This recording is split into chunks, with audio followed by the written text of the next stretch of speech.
Speed. I am Speed. One winner, 42 losers. I lose for breakfast. Lightning McQueen.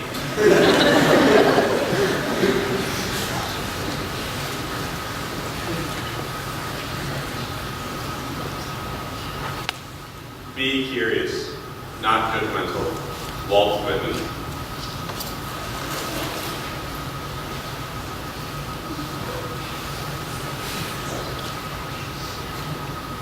Without work, the magic won't come. Jay-Z.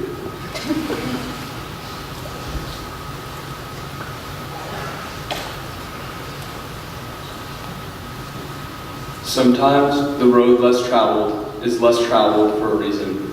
Jerry Seinfeld.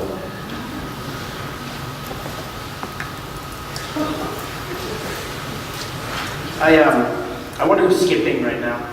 It's pretty rude, you know. Anyway, good morning.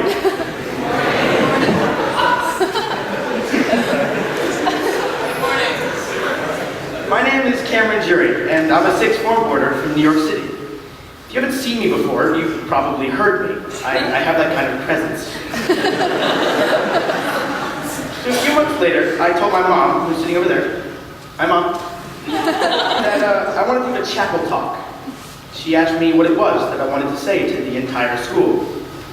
In all honesty, not that much. Of course, this drew yet another frustrated expression from her face. Once again, I had failed to impress. I had failed to pause and use my mental stop sign before speaking.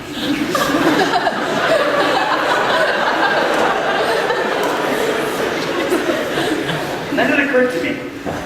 I wanted to speak about a condition that I have that may not be very well understood. Known to you guys, but not well understood. I have ADHD, and I'm sure a few of you know what that's like.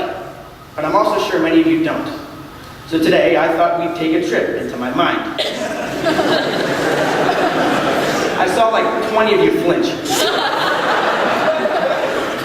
Not to worry though, for some of my teachers, especially you, Mr. Kendall, this will help clear up a few things about my behavior. Note to anyone in this audience who might also have ADHD, I speak only from experience. This chapel talk is by no means to make excuses. This is more of a glimpse into my experiences since I was very young. My aim is just to give facts, figures, and a few anecdotes into my own journey. I was diagnosed with ADHD in the second grade. Back then, I wasn't quite sure what that meant. During my diagnosis, I heard words like disability and hindrance. I felt confused and a little lost, as if somebody had ripped a tablecloth out from under me. Explaining the situation years later, when I finally found out why I was taking the mystery pill, my parents summed it up in children's terms. Cam, you're not sick, you're just a little different. You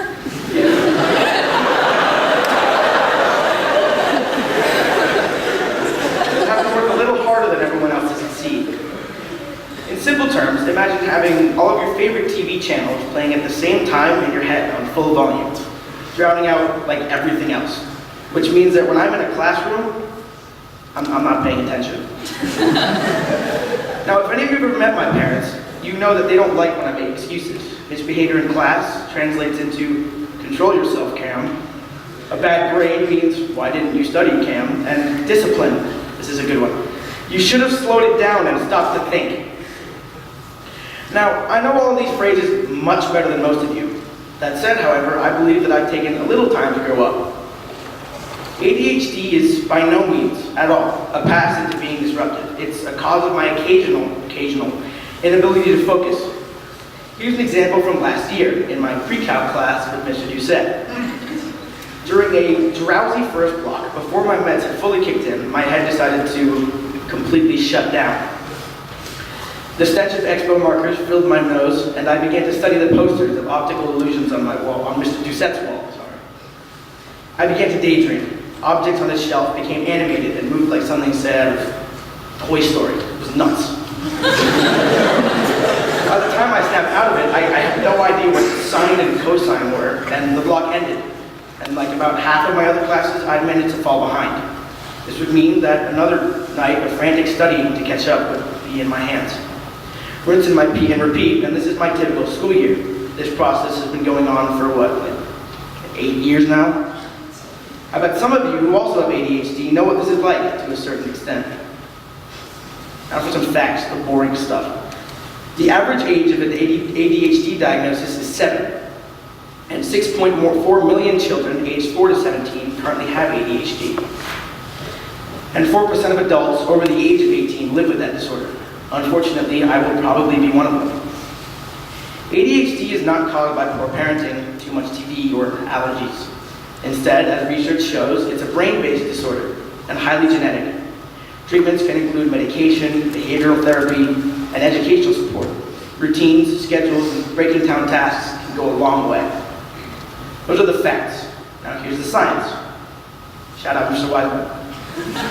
Neurotransmitter deficiencies underlie many common brain disorders, such as anxiety and mood disorders. Most scientists believe that ADHD is a result of a neurotransmitter deficiency. To be precise, in this case, a deficiency in norepinephrine. It's a big word. Although, some researchers believe it's structural due to slower brain maturation. Like all neurotransmitters, norepinephrine is synthesized within the brain. Just bear with me.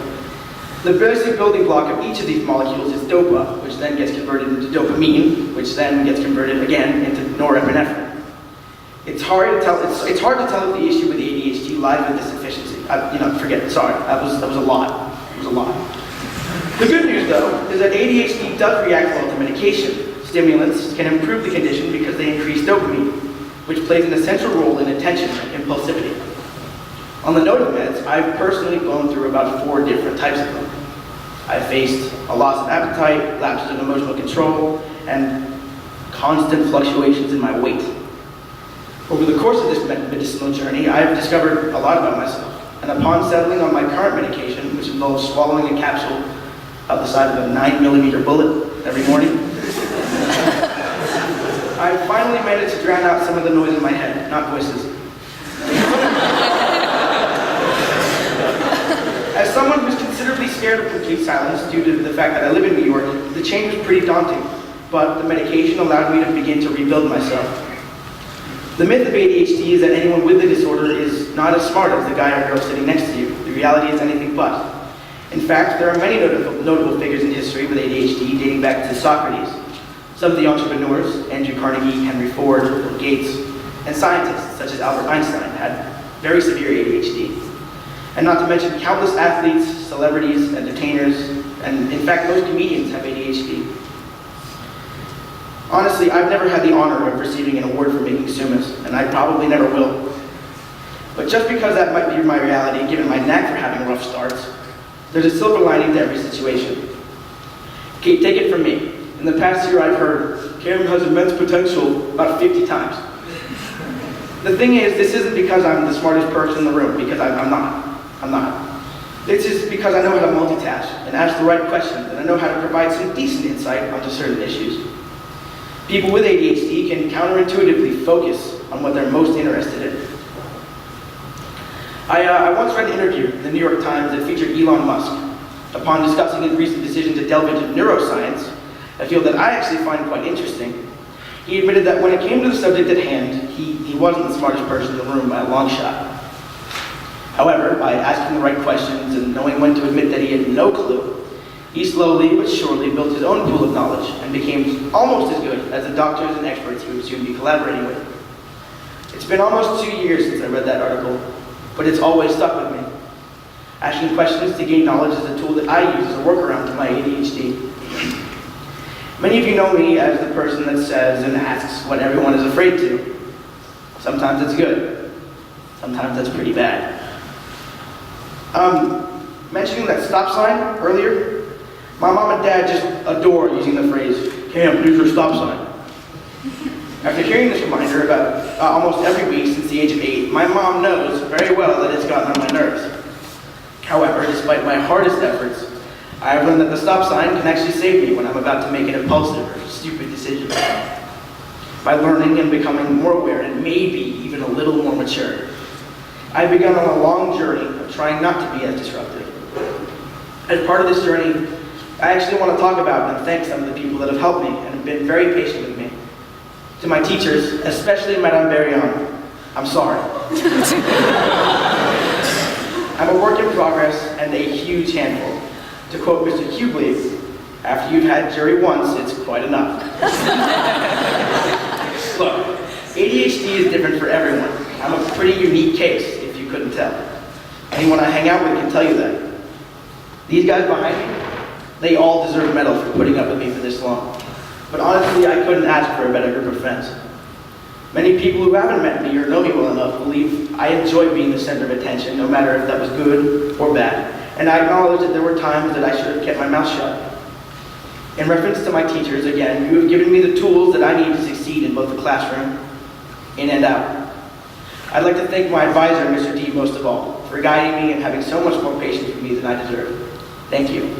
As I said earlier, hold on. I know you're ready to get out, but as I said earlier, my goal wasn't to make excuses today. I hope that in listening, some of you have a better understanding of what it's like to live with ADHD, the noises and the daily battle.